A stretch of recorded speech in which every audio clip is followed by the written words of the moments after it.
Hi நண்பர்களே, இந்த நாள் இனிய நாளாக அமைய வாழ்த்துக்கள். நம்மளோட டெய்லி ரொட்டீன் லைஃப்பில் நாம் யூஸ் பண்ணக்கூடிய கொஞ்சம் வார்த்தைகளை எடுத்துகிட்டு வந்து அதை வச்சு நம்ம எப்படி ஹிந்தி வாக்கியங்களாக உருவாக்க போகிறோம்னு தான் இந்த வீடியோவில் சொல்லித்தர போகிறேன். ஸோ இந்த வீடியோ நம்ம ஹிந்தி கற்றுக்கிட்டு இருக்கக்கூடிய பிகினர்ஸுக்கெலாம் ரொம்பவே யூஸ்ஃபுல்லான வீடியோவாக அமைய போகுது. ஃபஸ்ட்டாக நாம் ஹிந்தியில் படிக்க போகிற ரொம்பவே காஸ்ட்லியான 4 தமிழ் வார்த்தைகள் தங்கம், வைரம், வெள்ளி, பித்தளை. இந்த 4 தமிழ் வார்த்தைகளுக்கும் ஹிந்தியில் எப்படி சொல்கிறாங்கன்னோ அதுக்கான வாக்கியத்தையும் இப்போ பார்க்கலாம். தங்கம் அதாவது கோல்டு அப்படின்னு இங்கிலீஷில் சொல்லுவாங்க. அதுக்கு ஹிந்தியில் எப்படி சொல்லுவாங்கன்னா சோனா. சோனா. இதுக்கு ஒரு எக்ஸாம்பிள் என்ன பார்க்கலான்னா, தங்கத்தோட மதிப்பு நாளுக்கு நாள் அதிகமாகிட்டே போகுதில்ல. ஸோ அதையே நாம் ஹிந்தியில் பார்க்கலாம். தங்கத்தின் மதிப்பு அதிகமாகிவிட்டது. இதுக்கு ஹிந்தியில் எப்படி சொல்லணும்னா சோனேக்கி மூல்யா பட் கயா ஹை. சோனேக்கி மூல்யா பட் கயா ஹை அப்படின்னு சொல்லணும். இதில் சோனா அப்படின்னா தங்கம் அப்படின்னு பார்த்தோம். சோனேக்கி அப்படின்னா தங்கத்தின் அப்படின்னு அர்த்தம். மதிப்பு, மதிப்புக்கு ஹிந்தியில் எப்படி சொல்லுவாங்கன்னா மூல்யா. மூல்யா அப்படின்னு சொல்லணும். அதிகமாகிவிட்டது, இதுக்கு பட் கயா ஹை. பட் கயா ஹை. ஸோ தங்கத்தின் மதிப்பு அதிகமாகிவிட்டது அப்படின்னு நமக்கு யாருக்கிட்டையாவது பேசுகிறதுக்கு சொல்லணும்னா சோனேக்கி மூல்யா பட் கயா ஹை அப்படின்னு சொன்னாலே போதும். அடுத்ததாக நம்ம படிக்க போகிறது வைரம். வைரம் அப்படின்னு சொல்கிறதுக்கு ஹிந்தியில் எப்படி சொல்லுவாங்கன்னா ஹீரா. ஹீரா. வைரம்னு சொல்கிறதுக்கு ஹிந்தியில் ஹீரா அப்படின்னு சொல்லணும். இதுக்கு ஒரு எக்ஸாம்பிள் என்ன பார்க்கலான்னா, நாம் நகை கடைக்கு போயிருக்கும்போது வைரம் எப்படியும் வாங்க போகிறதில்ல, ஜஸ்ட்டு விலையை மட்டும் சும்மா கேட்டு பார்ப்போம். பார்த்துருக்கீங்களா? அதாவது வைரம் என்ன விலை அல்லது வைரத்தின் விலை என்ன அப்படின்னு கேட்போம்ல. அப்படி கேட்குறதுக்கு ஹிந்தியில் எப்படி கேட்கணும்னா ஹீரே கி கீமத் கியா ஹை. ஹீரே கி கீமத் கியா ஹை அப்படின்னு கேட்கணும். இதில் ஹீரா அப்படின்னா வைரம் அப்படின்னு பார்த்தோம். ஹீரே கி அப்படின்னா வைரத்தின். புரியுதா? தங்கத்துக்கு நாம் பார்த்தோம் தெரியுமா? தங்கம்னு சொல்கிறதுக்கு சோனா, தங்கத்தின்னு சொல்கிறதுக்கு சோனேக்கி அப்படின்னு பார்த்தோம்ல. சேம் ஃபார்முலா தான் இங்கேயும். வைரத்தின் அப்படின்னு கேட்கணுன்னா ஹீரே கி அப்படின்னு கேட்கணும். விலைக்கு ஹிந்தியில் கீமத். என்ன அப்படின்னா கியா ஹை. ஸோ வைரத்தின் விலை என்ன அப்படின்னு நமக்கு யாருக்கிட்டையாவது கடையில் உள்ளவங்க கிட்ட கேட்கணுன்னா ஹீரேக்கி கீமத் கியா ஹை அப்படின்னு கேட்டால் அவங்க விலையை சொல்லுவாங்க. நெக்ஸ்ட் நாம் பார்க்க போகிறது என்னென்னா வெள்ளி, அதாவது சில்வர் அப்படின்னு இங்கிலீஷில் சொல்லுவாங்க. இதுக்கு ஹிந்தியில் எப்படி சொல்லுவாங்கன்னா சாந்தி. சாந்தி. வெள்ளின்னு சொல்கிறதுக்கு ஹிந்தியில் சாந்தி அப்படின்னு சொல்லணும். இதுக்கு ஒரு எக்ஸாம்பிள் என்ன பார்க்கலான்னா வெள்ளி விளக்கு. அதாவது நாம் வீடுகளில் தீபம் ஏற்றுறதுக்கு வச்சுருப்போம். பார்த்துருக்கீங்களா? வெள்ளி விளக்கு. அதை கடையில் போய் வாங்குறதுக்கு அவங்கக்கிட்ட வெள்ளி விளக்கு கொடுங்க அப்படின்னு கேட்குறதுக்கு ஹிந்தியில் எப்படி கேட்கணுன்னா சாந்திக்கு தீபக் தீஜியே. சாந்திக்கு தீபக் தீஜியே. சாந்தி அப்படின்னா வெள்ளி அப்படின்னு பார்த்தோம். விளக்கு. விளக்குக்கு ஹிந்தியில் எப்படி சொல்லுவாங்கன்னா தீபக். தீபக். தீஜியே அப்படின்னா தாருங்கள் அப்படின்னு அர்த்தம். ஸோ வெள்ளி விளக்கு கொடுங்க அப்படின்னு நமக்கு கடைக்காரங்க கிட்ட கேட்கணுன்னா சாந்திக்கு தீபக் தீஜியே அப்படின்னு சொன்னால் அவங்க கொடுப்பாங்க. நெக்ஸ்ட் நாம் படிக்க போகிறது பித்தளை, அதாவது இங்கிலீஷில் பிராஸ் அப்படி சொல்லுவோம். பார்த்துருக்கீங்களா? அதுக்கு ஹிந்தியில் எப்படி சொல்லணும்னா பீத்தல். பீத்தல். பித்தளை, பீத்தல். இதுக்கு ஒரு எக்ஸாம்பிள் என்ன பார்க்கலான்னா பித்தளை பாத்திரங்கள். அதாவது நம்ம வீடுகளில் பித்தளை பாத்திரம் இருக்கும். பார்த்துருக்கீங்களா? அந்த பித்தளை பாத்திரத்துக்கு ஹிந்தியில் எப்படி சொல்லுவாங்கன்னா பீத்தல் கி பர்தன். பீத்தல் கி பர்தன். பித்தளை அப்படின்னா பீத்தல்னு பார்த்தோம். பாத்திரங்களுக்கு ஹிந்தியில் பர்தன் அப்படின்னு சொல்லுவாங்க. ஸோ பித்தளை பாத்திரங்கள் அப்படின்னு நமக்கு யாருக்கிட்டே சொல்லணும்னா பீத்தல் கி பர்தன் அப்படின்னு சொன்னாலே அவங்க புரிஞ்சுப்பாங்க. இப்போது உங்களுக்கு ஒரு கொஸ்டின். நாம் பித்தளை பாத்திரங்கள் பார்த்த மாதிரியே சில வீடுகளில் வெள்ளி பாத்திரமும் இருக்கும்.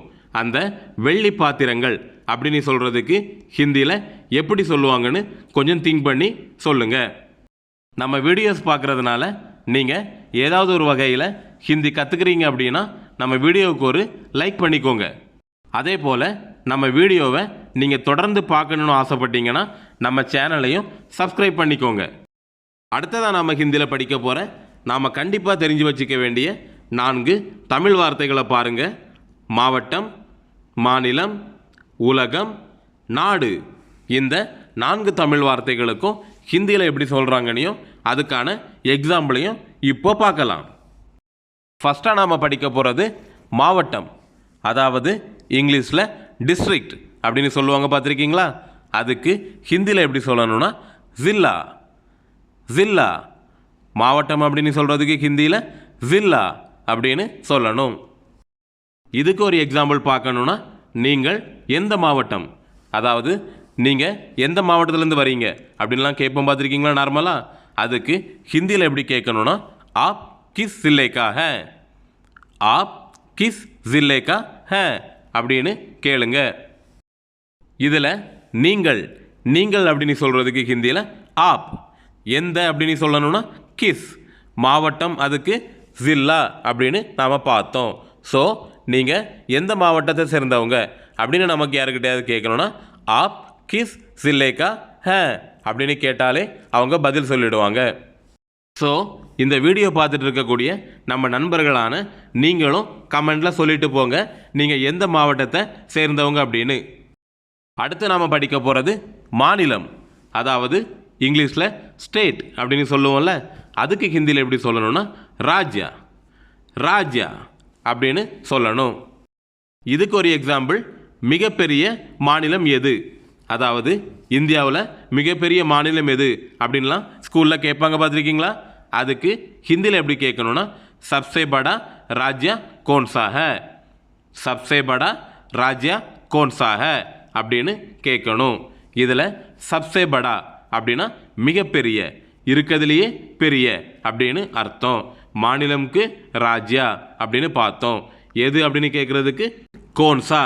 ஸோ மிகப்பெரிய மாநிலம் எது அப்படின்னு நமக்கு யாருக்கிட்டையாவது போய் கேட்கணுன்னா சப்சே படா ராஜ்யா கோன்சா ஹை அப்படின்னு கேட்டாலே அவங்க ஆன்சர் சொல்லுவாங்க. இதுக்கு நீங்களும் ஆன்சர் சொல்லிட்டு போங்க, இந்தியாவோட மிகப்பெரிய மாநிலம் எது அப்படின்னு. நெக்ஸ்ட் நாம் படிக்க போகிறது என்னன்னு பார்த்தீங்கன்னா உலகம், அதாவது இங்கிலீஷில் வேர்ல்டு அப்படின்னு சொல்லுவோம்ல, அதுக்கு ஹிந்தியில் எப்படி சொல்லணும்னா துனியா. துனியா, உலகம் அப்படின்னு சொல்கிறதுக்கு ஹிந்தியில் துனியா அப்படின்னு சொல்லணும். இதுக்கு ஒரு எக்ஸாம்பிள் பார்க்கணுன்னா உலகின் மூத்த மொழி எது. இது நம்மள நிறைய பேர் கேட்கக்கூடிய ஒரு கொஸ்டின், உலகின் மூத்த மொழி எது அப்படின்னு. இதுக்கு ஹிந்தியில் எப்படி கேட்கணுன்னா துனியா கி பஹலே பாஷா கோன்சி ஹை, துனியா கி பஹலே பாஷா கோன்சி ஹை அப்படின்னு கேட்கணும். இதில் உலகம் அப்படின்னா துனியான்னு பார்த்தோம், உலகின் அப்படின்னு சொல்கிறதுக்கு துனியா கி. துனியா கி முதல், முதல்னு சொல்கிறதுக்கு ஹிந்தியில் பஹலே. பஹலே மொழின்னு சொல்லணும்னா பாஷா.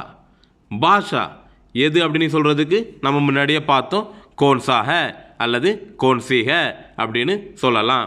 ஸோ உலகின் முதல் மொழி எது அப்படின்னு நமக்கு யாருக்கிட்டையாவது போய் கேட்கணுன்னா துனியா கி பஹலே பாஷா கோன்சி ஹை அப்படின்னு கேட்டாலே அவங்க பதில் சொல்லுவாங்க.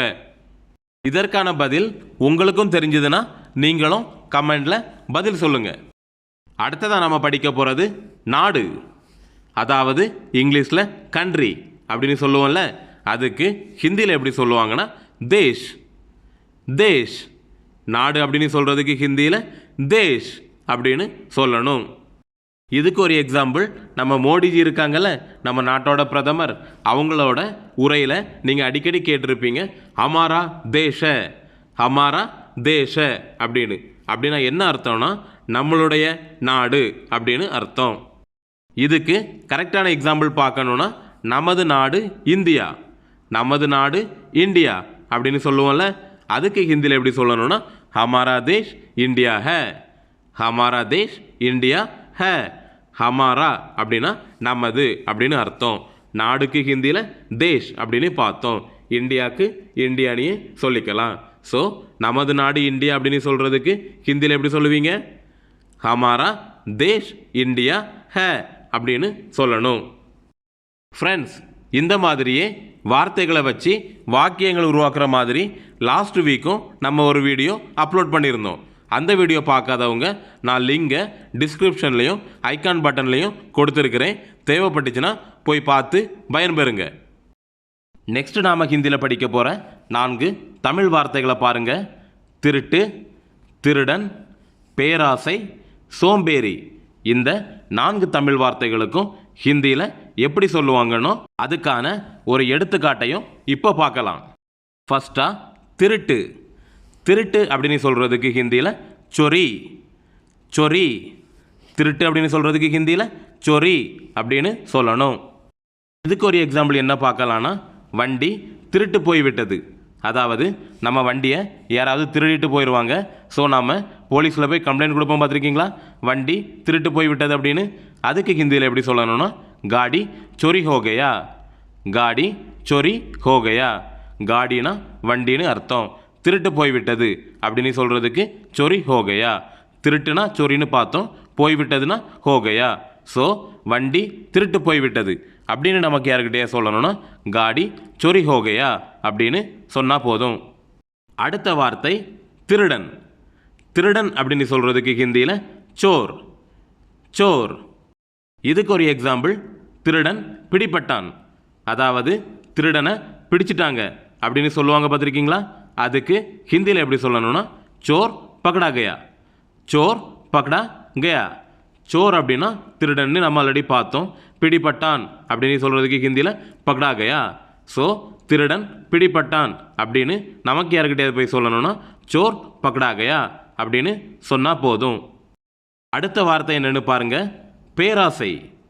பேராசை அப்படின்னு சொல்கிறதுக்கு ஹிந்தியில் லால்ச்சி, லால்ச்சி.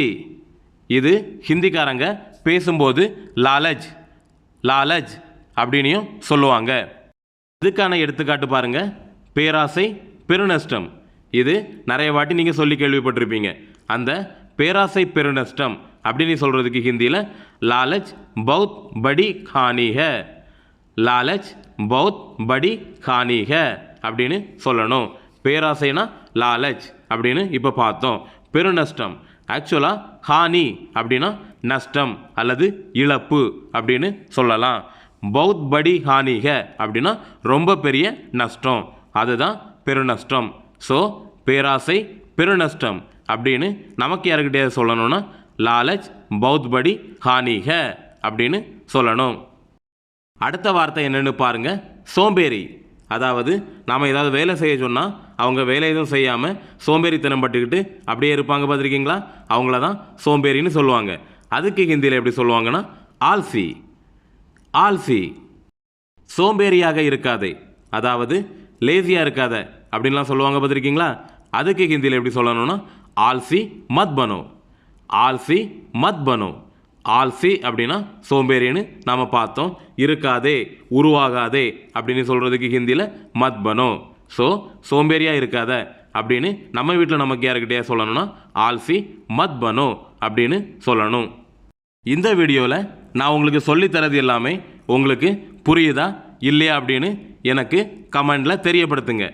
நான் சொல்லித்தரது எல்லாமே உங்களுக்கு புரியுது அப்படின்னு நான் நிறைய வீடியோஸ் அப்லோட் பண்ணிகிட்டு இருக்கிறேன்.